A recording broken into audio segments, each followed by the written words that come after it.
So Emma Nyame Adom ebnada ebe na eye assembly election nti se wo kwoto aba eye wo unit committee members and as assembly man no wo Asante mantemu a wo hye ewiase ne miamia hodo no aya na abrabo no bi wo mu abehebe so we di wo fom kra we ya dantem we wo soro ebi hs wo mani nye ho so mbekwa kwoto aba ne sans assembly members no enya de ampuntu nyuma bia wo mo eye bi e wo potem Importamu opepem insia ahamienu ni aduosum yenu ena afi 2023 district level elections no ebekoso.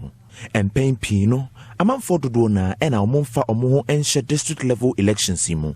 Nanso so abatoɔ komisa se wabɔ ne homodin yie pa a wo hwɛ ni mu se nipa hodo na ena bɛkɔ mmɔntene so akwakoto saa baabi.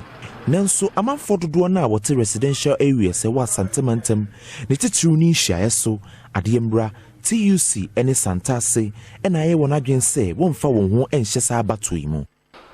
The high titiru street lights ana akronfo high adwene street lights idi enti no de bia akronfo ya maame fuyi ene ye gas yi kura beda na omo kwa ahomache na omo jeje omo phones ne ade enti area ade boys e wa ade ya adwene se aba ne de yento Yehiamwa.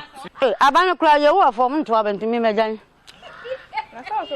Mento mebu afu. Bibi ni amomache ye bi. Na me de me to bi de. Ade nti na won to bi. So omo kwa omo ni me. Omo oto abana obi aba onye hwe maye. Godswe Blasu ewa adwena se amanfom electoral area. I don't see the essence of having a assemblyman in this area. Me, I'm not even going to vote. Emmanuel Ejeidako, a assembly member, Ojinamu Emma Amanfo, adwena se amanfom electoral area. The commissioner, the publication is very, very low because of the time frame that was given. The publication is very, very low. Here at Star or Dino Quadaso, the development, especially the roads, they have been complaining about their roads. So it seems whenever you go to the indigents or the voter to at least to campaign to the person, that person will tell you, I've seen no development in my area. So why is it necessary for me to come and vote? Nana Boache Dankwa Adom.